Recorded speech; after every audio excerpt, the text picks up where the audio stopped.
안녕하세요. 청취자 여러분을 위한 오늘의 깊이 있는 이야기에 오신 걸 환영해요.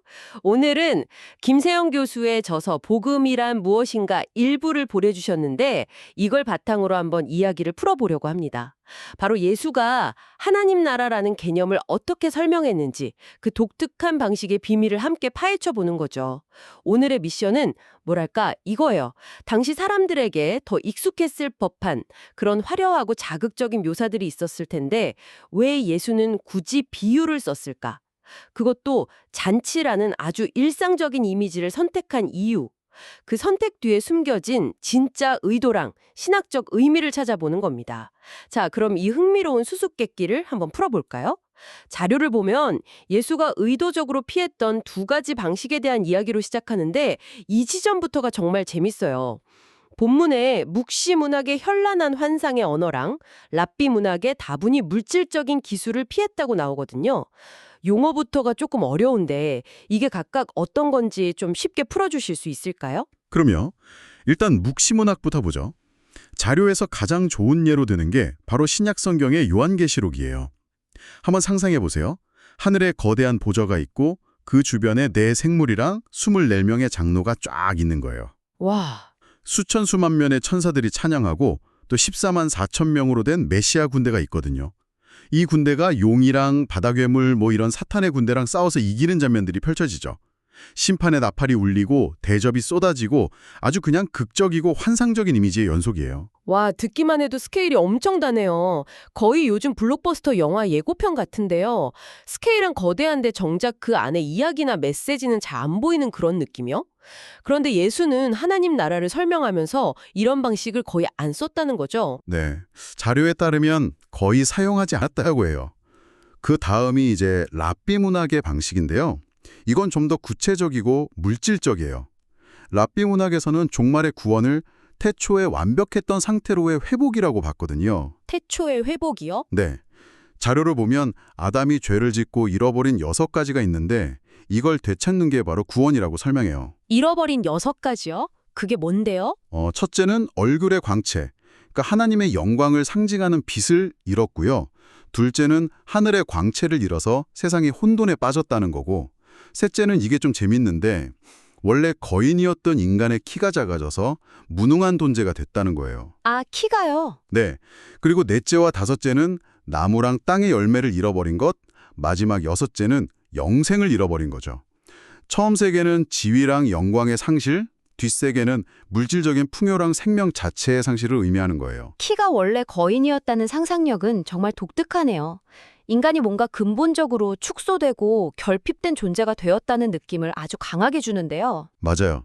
그 결핍감을 설명하려고 자료에서 아주 재미있는 예를 들어요. 랍비들은 타락하기 전 에덴 동산의 포도 한 송이가 장정 여럿이 힘을 합쳐야 겨우 들 수 있을 만큼 컸다고 상상했어요. 와, 집채만한 포로송이 같은 거네요. 네, 그렇죠. 그러니까 종말의 구원이란 바로 그런 엄청난 풍요를 다시 회복하는 아주 구체적이고 손에 잡힐 듯한 그림이었던 거죠. 잠깐만요. 여기서 한번 짚고 넘어가야 할 것 같아요. 방금 설명해 주신 묵시 문학의 스펙터클이나 랍비 문학의 이런 구체적인 풍요로움이 사실 대중에게는 훨씬 더 매력적이잖아요. 훨씬 이해하기 쉽죠? 질문이에요. 자료는 그 이유를 이렇게 설명해요. 하나님 나라의 초월성을 보호하고 그 신학적인 뜻에 집중하게 하기 위함이라고요. 초월성을 보호한다? 네. 하나님 나라는 이 세상 기준으로 상상할 수 있는 물질이나 환상을 뛰어넘는 궁극적으로 하나님께 속한 차원의 것이라는 거죠. 만약 집채만한 포도나 황금길 같은 걸 하나님 나라랑 똑같다고 생각해버리면 어떻게 될까요? 사람들은 그 본질이 아니라 껍데기에만 집중하게 될 위험이 크다는 거예요. 아, 이 세상의 것들은 어디까지나 하나님 나라를 가리키는 손가락일 뿐이지 달 그 자체가 될 수는 없다는 점을 분명히 한 거죠. 아하. 그러니까 사람들이 그래서 천국 가면 뭘 먹고 어디서 사나요? 같은 일종의 부동산 질문을 할 때 예수는 그게 중요한 게 아닙니다. 당신이 어떤 상태로 존재하게 되는지가 중요하죠? 라고 답한 셈이네요. 현상 너머의 본질을 보라는 거군요. 정확해요.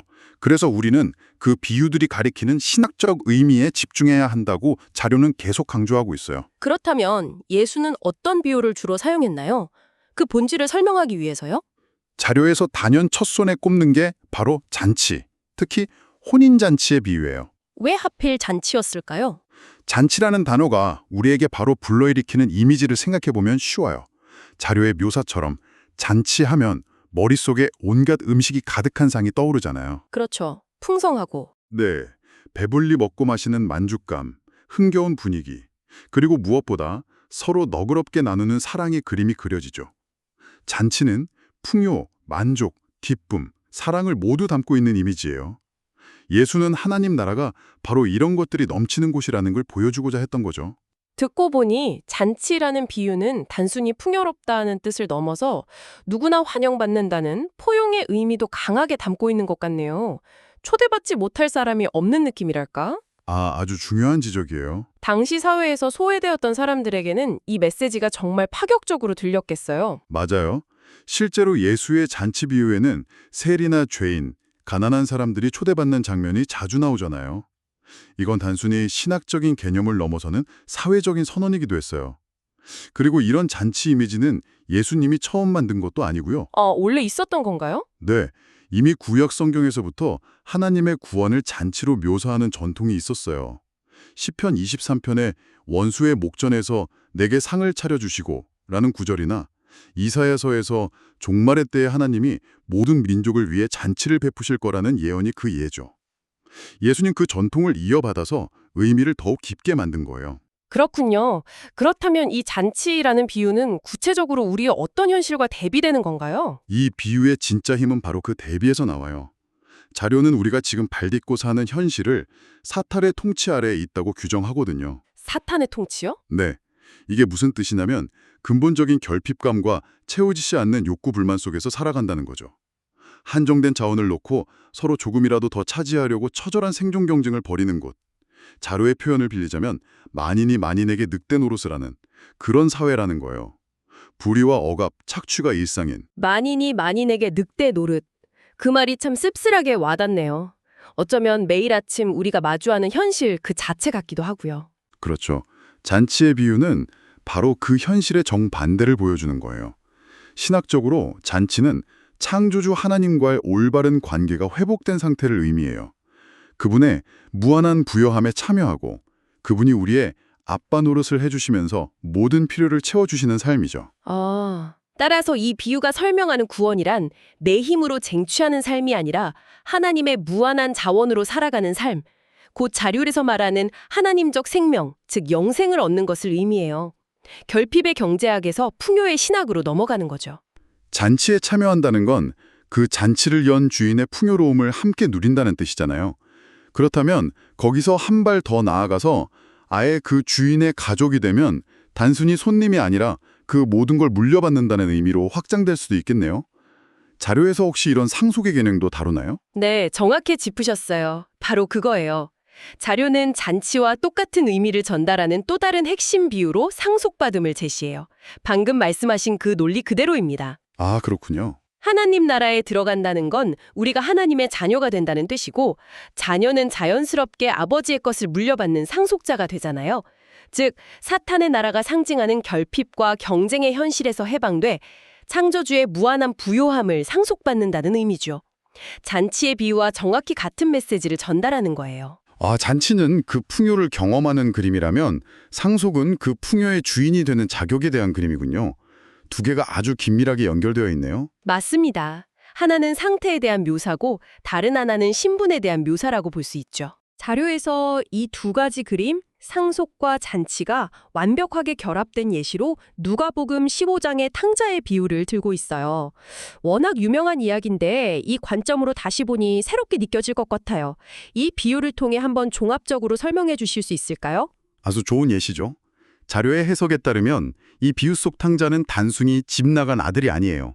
사탄의 속임수에 빠져서 아버지의 풍요를 떠나 스스로 결핍 상표로 떨어진 아담, 즉 우리 모든 인간을 상징해요. 우리 모두를요. 네, 그는 아버지의 유산을 미리 받아서 허랑방탕하게 써버리죠. 스스로 자기 삶의 주인이 되려고 했지만 결국 돼지우리여서 굶주리는 신세가 돼요. 이게 바로 사탄의 통치 아래에 있는 인간의 실정적 상태라는 거예요. 그런 인간에게 예수는 아버지께로 돌아오라고 선포하는 거군요. 하나님의 아빠 노릇 해주심으로 돌아올 때 구원이 있다는 메시지요? 그렇죠.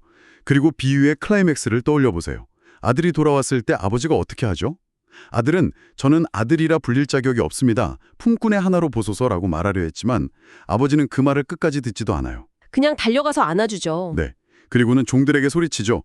제일 좋은 옷을 내어다가 입히고 손에 가락지를 끼우고 발에 신을 신기라. 여기서 가락지가 중요하겠네요. 그냥 액세서리가 아니잖아요. 맞아요. 고대 사회에서 가락지, 특히 인장반지는 가문의 권위와 신분을 상징했어요. 즉, 아버지가 아들에게 가락지를 끼워준 것은 너는 여전히 내 아들이고 내 모든 것을 물려받을 상속자다라고 선포하면 행위예요. 상속자. 네, 상속자로서의 지위를 완벽하게 회복시켜주는 강력한 상징이죠. 제일 좋은 옷과 신발도 마찬가지고요. 상속자의 지위를 회복시켜 주자마자 아버지가 바로 이어서 뭐라고 하죠? 그리고 살진 송아지를 끌어다가 잡으라, 우리가 먹고 즐기자라고 외치면서 잔치를 열어요. 풍요와 기쁨, 사랑과 용서가 넘치는 그야말로 완벽한 잔치죠. 와. 이처럼 탕자의 비유는 한 이야기 안에서 상속이라는 신분의 회복과 잔치라는 상태의 회복을 동시에 그리고 아주 극적으로 보여주는 거예요. 이것이 바로 우리가 하나님적 생명, 즉 영생을 얻는다는 것의 의미라고 자료는 설명하고 있습니다. 오늘 이야기를 정리해 볼 시간이네요. 예수는 하나님 나라를 설명할 때 사람들의 눈을 현혹하는 화려한 판타지나 손에 잡히는 물질적인 보상으로 유혹하지 않았어요.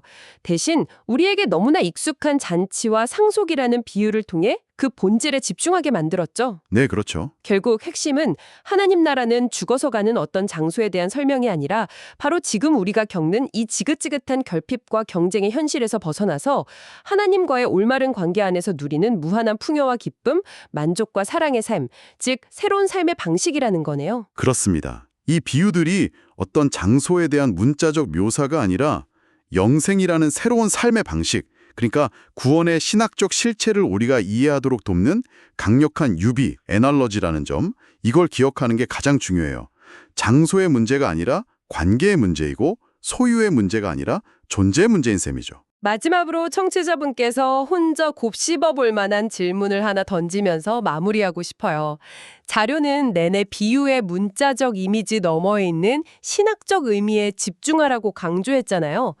만약 잔치가 결핍 없는 신적인 풍요와 만족의 삶을 가리키는 은유라면 지금 청취자분의 일상 속에서 이 잔치의 메시지와 가장 치열하게 맞서고 있는 엉겅퀴와 가시동불, 즉 나를 가장 지치게 하는 결핍과 경쟁의 모습은 구체적으로 무엇인지 한번 떠올려 보는 건 어떨까요? 그 답 안에 어쩌면 우리가 이 비유를 통해 얻어야 할 가장 중요한 통찰이 숨어 있을지도 모르겠습니다.